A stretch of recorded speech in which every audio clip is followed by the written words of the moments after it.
Thunderclap. It's a Blaugrana explosion that shakes the entire continent. FC Barcelona, which so many rivals had buried under narratives of despair and ruin, has just risen with a brutal move.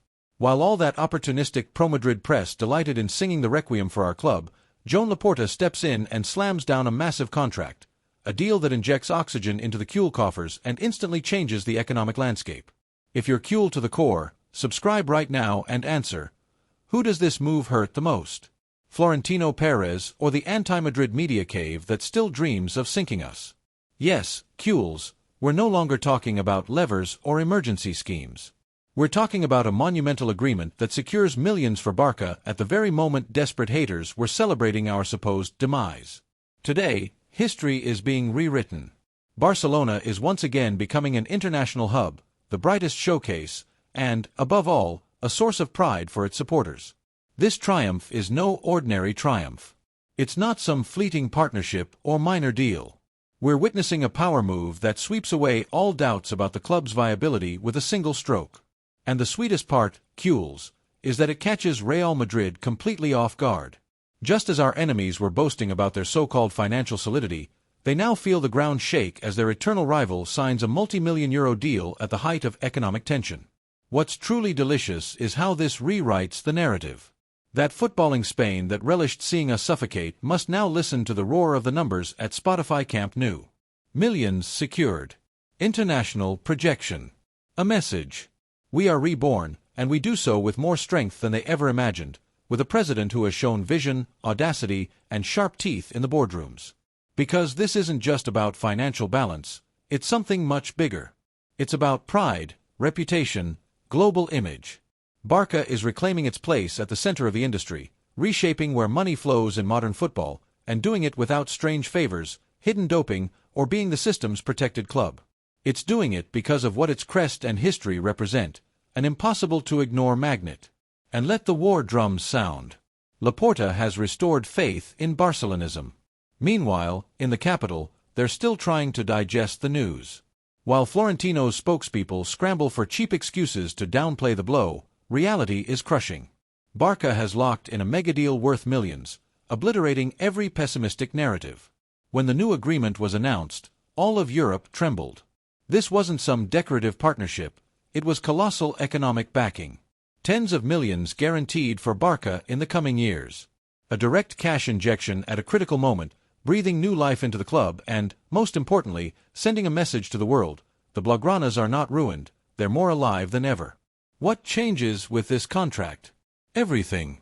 Suddenly, a team that had to count every euro, scrutinized by the league, is strengthened with steady, verifiable revenue.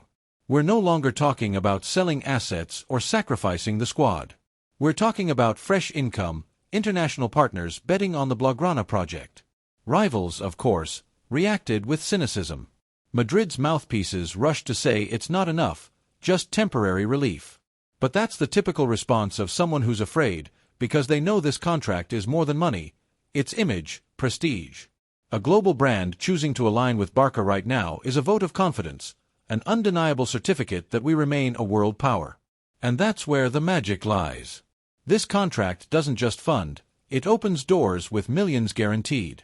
The board negotiates with confidence, with power, without yielding to blackmail or humiliation. Barça regains a firm voice at the table where the future is decided. This announcement burst the anti-Barça bubble. They wanted us poor, on our knees, resigned.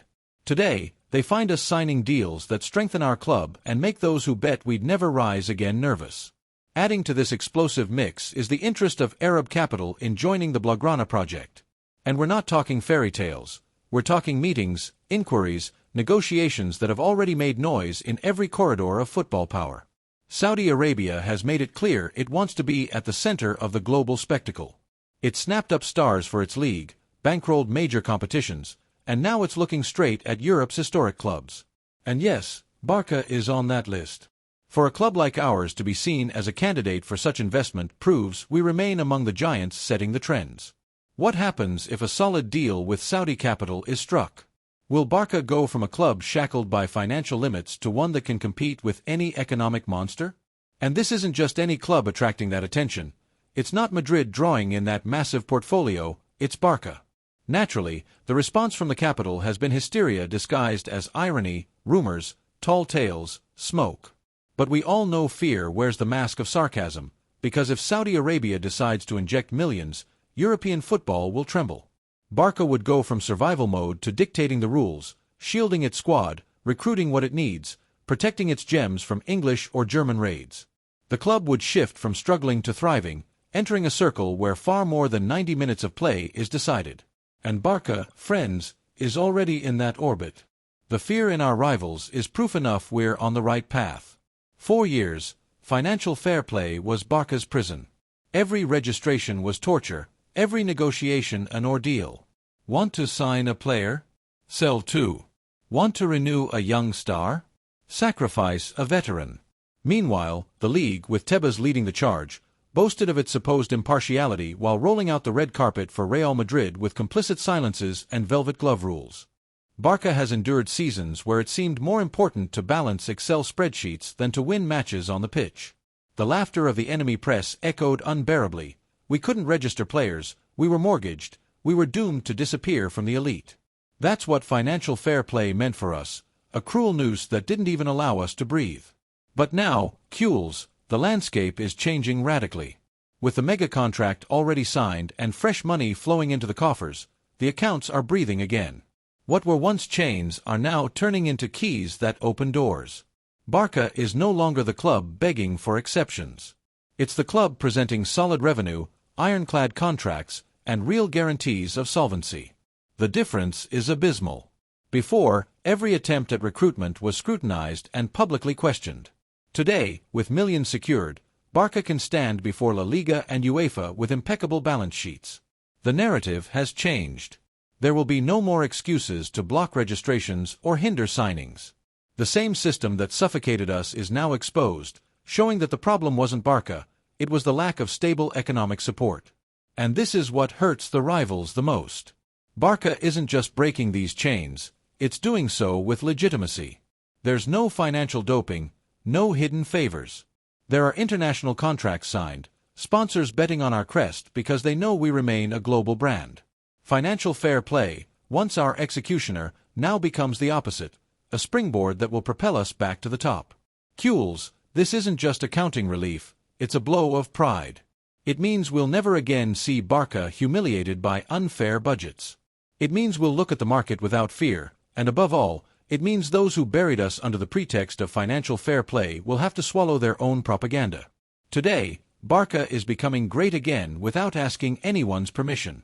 And what about Madrid?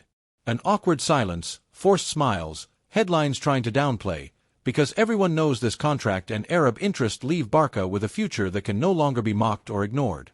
Real Madrid has flaunted its economic compass for years.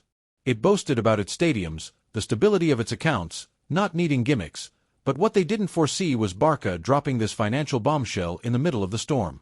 Suddenly, Madrid's supposed advantage shrinks. The contrast is telling. While the Whites continue to boast about order but fail to secure innovative deals, Barça signs with international giants, projects its image worldwide, and attracts interest from oil funds. This is real power, and it's what puts Madrid on the ropes. Those who mocked the levers now watch in rage as Laporta turns this phase into a bridge to stability. And the hardest part for them?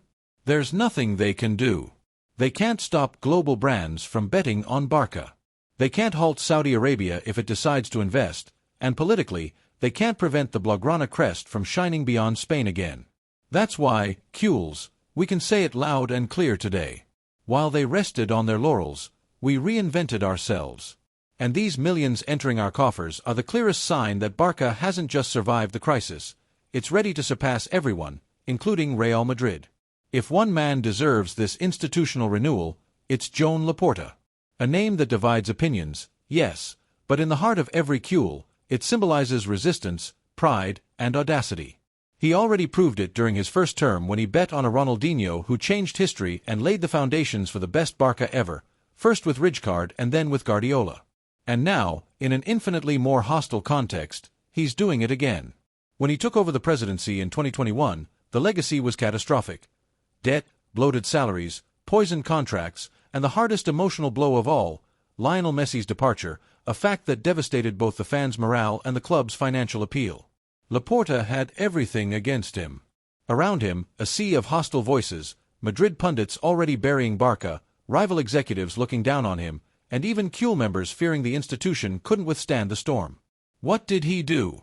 The unthinkable. Where another president would have bowed his head, Laporta bared his teeth, invented the levers, those economic operations ridiculed on every panel, caricatured as a reckless escape. But today, it's clear, those levers were the lifeboat without which the club would never have survived the storm. They were the means to keep Barça competitive with talent in the squad, without having to sell all its young stars. What's truly admirable is that these levers weren't the endgame, they were a bridge, an emergency route to buy time.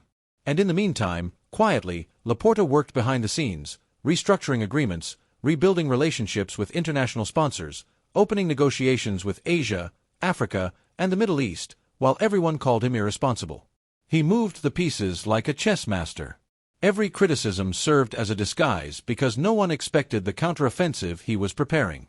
And so came the mega contract, a signature ensuring millions, made possible by the resilience with which the president kept the club afloat despite the pressures. This move isn't the result of luck or a gift. It's the outcome of patient construction, of knowing how to resist and sell a vision of the future. My idea, Africa, Saudi Arabia. None of this would have landed at Barça if Laporta hadn't supported the club in its darkest hours. Today, those who laughed at the levers must face reality.